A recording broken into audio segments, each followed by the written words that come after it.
Hello दोस्तों, स्वागत है आप सबका हमारे चैनल AR वर्ल्ड में। ड्रामे को स्टार्ट करने से पहले मैं आप सबको बता देती हूँ कि अगर आप हमारे चैनल पर नए हैं तो प्लीज चैनल को सब्सक्राइब कीजिए और अगर वीडियो पसंद आती है तो वीडियो को लाइक भी कीजिए। चलिए बिना किसी देरी के हम एक नए ड्रामे को स्टार्ट करते हैं। ड्रामे की स्टार्टिंग में हम एक लड़की को देखते हैं जो की एक कार्टूनिस्ट है और इसका नाम आई जयाची है। जयाची यहाँ अपने कार्टून की स्टोरी बना रही होती है और वो एक ऐसी स्टोरी बनाना चाहती है जिसको लोग याद रखे, लेकिन इसका बॉस इस पर भड़क जाता है और इसके ख्यालात इसके बॉस से थोड़े कुछ अलग है। यहाँ पर हम इन दोनों के बारे में ज्यादा कुछ तो बताया नहीं जाता, लेकिन इतना बताया जाता है कि आगे जो स्टोरी होने वाली है उसको जयाजी ने ही लिखा है। यहाँ से हमें जयाजी की स्टोरी की कैरेक्टर से इंट्रोड्यूस करवाया जाता है। सबसे पहले हम एक लड़की को देखते हैं। इसका नाम निंग मोचिन है और इसकी एज 22 है। ये निंगमे ज्वेलरी या फिर कहूँ निंग फैमिली की वारिस भी है और इसका फियांसे का नाम सुयू है। यहाँ पर हम सुयू को भी देखते हैं जो कि 30 इयर्स ओल्ड है। सुयू ने खुद का स्टार्टअप शुरू किया है ज्वेलरी डिजाइनिंग में और ये इंटरनेशनली बहुत ही फेमस है। इसके ब्रांड का नाम SNU है। यहाँ पर हम कुछ और कैरेक्टर से भी इंट्रोड्यूस करवाया जाता है। यहाँ पर हम एक लड़के को देखते हैं जिसका नाम ई यूनकाई है जो कि 33 इयर्स ओल्ड है। यूनकाई चैनयू ज्वेलरी का CEO भी है और इसकी वाइफ का नाम बाइली है। यहाँ पर हमें बाइली को भी दिखाया जाता है जो कि एक सिंपल हाउसवाइफ है।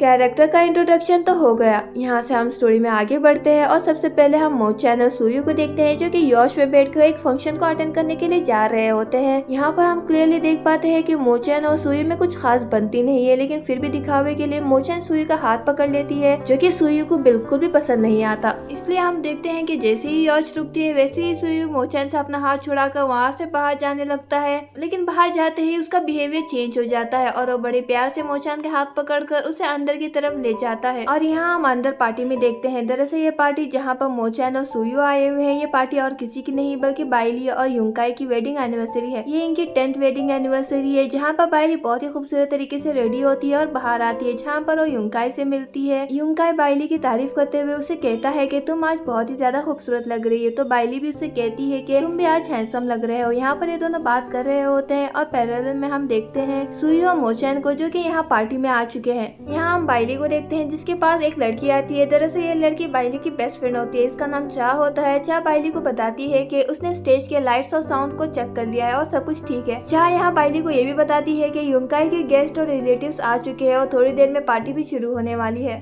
बाइली यहाँ पर देखती है कि उसकी बेस्ट फ्रेंड उसकी वेडिंग एनिवर्सरी के लिए कितनी एक्साइटेड है, मगर अपनी बेस्ट फ्रेंड को शांत करते हुए कहती है कि तुम इतनी नर्वस होना बंद करो, सब कुछ ठीक हो जाएगा। तो चा उससे कहती है आज तुम्हारा बहुत ही इम्पोर्टेंट दिन है और मैं नहीं चाहती कि इस इम्पोर्टेंट दिन में कुछ भी गड़बड़ हो। ये दोनों यहाँ पर बात कर रहे होते हैं, मगर फिर चा को याद आता है कि वो तो गेस्ट को डेजर्ट देना ही भूल गई, तो वहाँ से चली जाती है। और यहाँ दूसरी तरफ हम मोचैन और सुयू को देखते हैं जो कि पार्टी में आ चुके थे। सुयू यहाँ बाहर रजिस्टर में साइन कर रहा होता है, मगर मोचैन उसे वहीं पर छोड़कर आगे पार्टी में चली जाती है, जहाँ पर वो पार्टी में जाते ही शराब पीने लगती है। सुयू भी इसके पीछे पीछे अंदर आता है, तो सबसे पहले उसकी नजर जाती है बाइली की तरफ। सुयू बाइली को देखकर उसी को ही देखने लगता है। यहाँ पर हमें पता है तो नहीं जाता, लेकिन सुयू को देखकर हमें साफ पता चल जाता है कि वो बाइली को पसंद करता है। यहाँ पर बाइली सुयू को देखती है और सुयू भी बाइली को देखकर उसके पास आता है, उसे सीनियर कहकर बुलाता है। बाइली यहाँ सुयू को देखकर थोड़ी हैरान होती है, मगर उसे सुयू याद था और वो सुयू का नाम भी लेती है। सुयू बाइली से पूछता है कि हमें 10 साल हुए मिले हुए, लेकिन फिर भी मैं तुम्हें याद हूँ। तो बाइली उससे कहती है कि मैं तुम्हें कैसे भूल सकती हूँ। ये दोनों आगे कुछ कह पाते हैं। यहाँ पर यूनकाई आता है। बाइली यहाँ सुयू को यूनकाई से इंट्रोड्यूस करवाती है और यूनकाई से कहती है कि ये सुयू है जो कि स्कूल टाइम में मेरे साथ ही पढ़ा करता था, दरअसल ये मेरा जूनियर है। यूनकाई यहाँ सुयू को पहचान जाता है और कहता है कि तुम तो वही हो ना, SNU के फाउंडर। सुयू हाँ कहता है और यहाँ पर ये दोनों हैंडशेक करते हैं। बाइली सुयू से पूछने वाली होती है कि तुम यहाँ पर कैसे आए।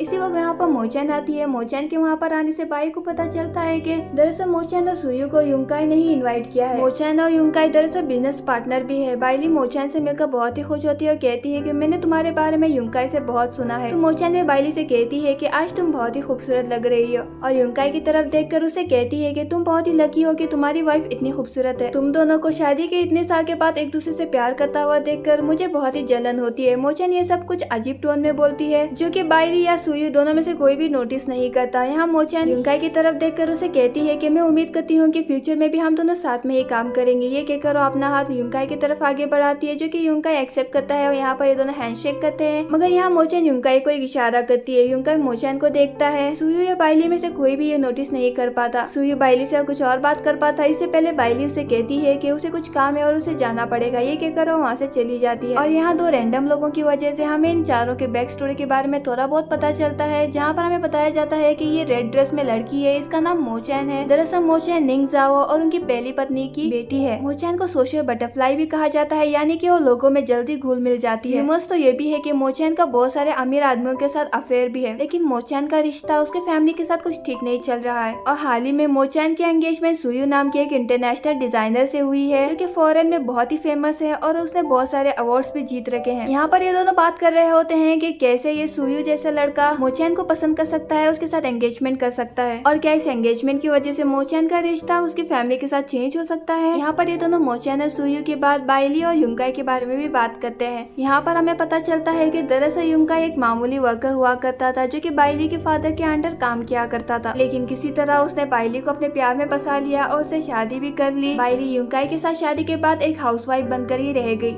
और हाल ही में युंकाई ने अपना बिजनेस शुरू किया है, जिसका नाम शैनयून ज्वेलरीज है, और युंकाई का बिजनेस हाल ही में ही फेमस हुआ है। यही थी इन चारों की back story. Coming back to story, हम यहाँ पर मोचैन को देखते हैं, जो कि पार्टी में युंकाई और बाइली को ही देखे जा रही, जो कि आपस में हंसी खुशी ठहरे हुए थे एक दूसरे के साथ। लेकिन ये सब कुछ मोचैन को पसंद नहीं आ रहा था, इसलिए वो युंकाई को मैसेज करती है फॉलो मी का, जो कि युंकाई पढ़ लेता है और बाइली से बहाना करता है कि वो अपने दोस्त से मिलने के लिए जा रहा है। बाइली इसकी बातों पर यकीन कर लेती है और युंकाई वहाँ से चला जाता है मोचैन के पीछे। मोचैन यहाँ आगे चल रही होती है और उसके पीछे पीछे युंकाई होता है। मोचैन यहाँ सेड्यूसिंग वे में अपना एक इयरिंग भी निकाल कर नीचे गिराती है, जो कि युंकाई उसे उठा लेता है। मोचैन को पता है कि युंकाई उसके पीछे पीछे आ रहा है, इसलिए वो एक ड्रेसिंग रूम में अंदर चली जाती है। युंकाई ये देख लेता है और वो भी इस ड्रेसिंग रूम में अंदर आता है। यहाँ पर हम इन दोनों को इंटीमेट होता हुआ देखते हैं, और बाहर बाइली अकेले ठहरी हुई थी और युंकाई का वेट कर रही थी। अचानक से उसे किसी का मैसेज आता है, तो वो देखती है कि ये मैसेज तो युंकाई का था। युंकाई ने उसके साथ अपना लोकेशन शेयर किया था। ये देखकर बाइली को लगता है कि युंकाई ने उसके लिए कुछ सरप्राइज रखा होगा, इसलिए उस लोकेशन पर जाने लगती है, जो कि युंकाई ने उसे सेंड किया था। यहाँ पर हम इन दोनों को इंटीमेट होता हुआ देखते हैं, लेकिन बाइली को इसके बारे में कुछ भी पता नहीं होता। बाइली यहाँ ड्रेसिंग रूम की तरफ आ रही होती है और यहाँ बाहर होती है और खोलने ही वाली होती है, लेकिन उसे ऐसा फील होता है कि कुछ गड़बड़ है और उसे थोड़ा डर भी लगने लगता है। लेकिन फिर भी वो हिम्मत करते हुए ड्रेसिंग रूम का दरवाजा खोलती है, तो उसके सामने जो सीन होता है ये देखकर उसका दिल टूट जाता है। वो देख लेती है कि उसका हस्बैंड एक लड़की के साथ इंटीमेट हो रहा है, और ये लड़की और कोई नहीं बल्कि मोचैन ही है। मोचैन भी यहाँ बाइली को देख लेती है और एक क्रीपी वे में उसे एक स्माइल देती है। ये देखकर उसे बहुत ज्यादा गुस्सा भी आता है और रोना भी आता है, लेकिन वो कुछ कहे बगैर ही वहाँ से चली जाती है चुपचाप। बाइली यहाँ बाहर आती है और बहुत ज्यादा रोने लगती है और खुद को संभालने की कोशिश करती है। और यहाँ दूसरी तरफ हम निंग फैमिली को देखते हैं, जो कि इसी पार्टी में आने के लिए आ रहे होते हैं। यहाँ पर हम मोचैन के फादर को देखते हैं, जिसे हम मिस्टर निंग के को बुलाएंगे। यहाँ पर मोचैन की स्टेप मॉम भी होती है, जिसे हम मिसेस निंग के को बुलाएंगे, और ये मोचैन की स्टेप सिस्टर है, जिसका नाम मोजी है। ये तीनों यहाँ पार्टी में आते हैं, जहाँ पर बहुत सारे लोग सुयू को कांग्रेस कर रहे होते हैं उसके एंगेजमेंट के लिए मोचैन के साथ। यहाँ पर मोचैन की स्टेप सिस्टर मोजी सुयू से पूछती है मोचैन के बारे में कि वो कहाँ पर है, तो सुयू से बताता है कि मोचैन तो उसके साथ ही आई थी, लेकिन वो आप कहाँ है उसे पता नहीं है। तो मिस्टर निंग सुयू से कहते हैं कि मोचैन आप बड़ी हो चुकी है, तो उसे उसका ख्याल रखने की कोई जरूरत नहीं है। यहाँ पर मिस्टर निंग सुयू से कहते हैं कि क्या वो उसके साथ बात करेगा, क्योंकि उन्हें उसके साथ कुछ डिस्कस करना है उनके कनेक्शंस के बारे में, यानी कि उनके बिजनेस के बारे में। सुयू मान जाता है। और यहाँ दूसरी तरफ हम मोचैन को देखते हैं, जो कि ड्रेसिंग टेबल के पास होती है और अपना मेकअप कर रही होती है। यहाँ पर युंकाई भी होता है। युंकाई मोचैन के पास आता है, उसके करीब आने लगता है, मगर मोचैन उसे रोकती है और कहती है कि आज तो तुम्हारी 10 वेडिंग एनिवर्सरी है ना, तुम्हें तो वहाँ पर होना चाहिए, यहाँ पर नहीं।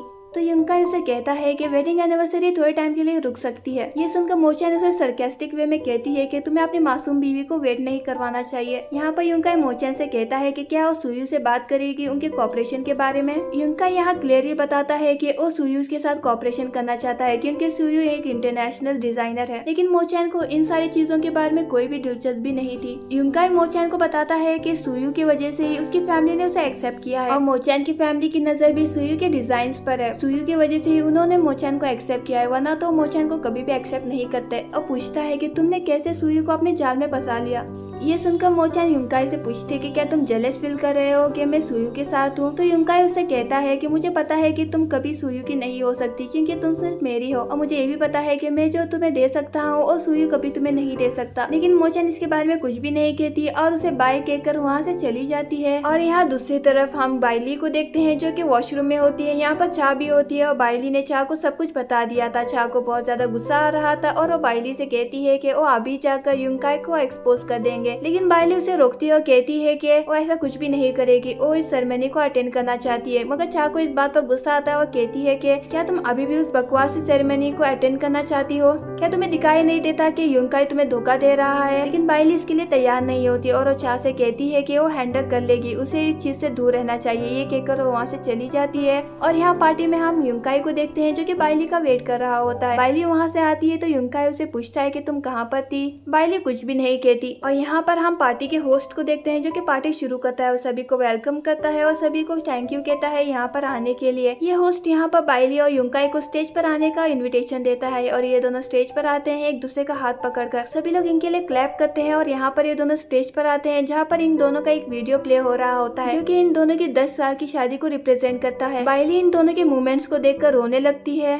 और यहाँ ये वीडियो खत्म होने के बाद होस्ट यूंकाई से कहता है कि वो बाइली के लिए 2 शब्द कहे। यहाँ पर यूंकाई नाटक करते हुए बाइली से कहता है कि मैं तुमसे बहुत ज्यादा प्यार करता हूँ, थैंक यू मेरी लाइफ में आने के लिए और मेरी लाइफ बेहतर बनाने के लिए। मुझे यकीन नहीं आता कि तुम मेरी जिंदगी में हो। यहाँ पर हम सूर्य को भी देखते हैं जिसे देखकर हमें क्लियरली पता चलता है कि उसे ये सब कुछ बिल्कुल भी पसंद नहीं आ रहा था। यूंकाई यहाँ बाइली का हाथ पकड़ता है और उसे कहता है कि मैं प्रॉमिस करता हूँ कि हम हमेशा साथ में ही रहेंगे। बाइली ये सब कुछ सुनकर रोने लगती है क्योंकि उसे पता है कि यूंकाई जो कुछ भी कह रहा है वो सब कुछ झूठ है। अब बारी बाइली की होती है 2 शब्द कहने की, मगर बाइली जब माइक पकड़कर कहने वाली होती है लेकिन उसके सामने वही सीन आता है यहाँ पर उसका हस्बैंड किसी और लड़की के साथ इंटीमेट हो रहा था। ये सब कुछ सोचकर उसे समझ नहीं आता कि वो क्या कहे। और इसी पार्टी में हम यहाँ पर मोचैन को भी देखते हैं जो कि यहाँ पर आती है और ये सब कुछ तमाशा देख रही होती है। मोचैन को ये सब कुछ देखकर बहुत ही मजे आ रहे थे और यहाँ बाइली सभी को थैंक यू कहती है यहाँ पर आने के लिए और कहती है कि मैं आप जो कहने वाली हूँ इसको सुनकर शायद आप सबको डिसअपॉइंट फील होगा, लेकिन मेरा ये कहना आज जरूरी है। बाइली यहाँ आगे कहने ही वाली होती है लेकिन हम यहाँ पर मोचैन को देखते हैं जो कि बाइली और यूंकाई के वेडिंग केक पर वाइन गिरा देती है और उसके हाथ में एक लाइटर होता है। बाइली ये देख लेती है और देखते ही देखते मोचैन उस केक में आग लगा देती है। यहीं पर ये ड्रामे का पहला पार्ट खत्म होता है। अगर अगला पार्ट देखना है तो चैनल को सब्सक्राइब करना मत भूलिएगा।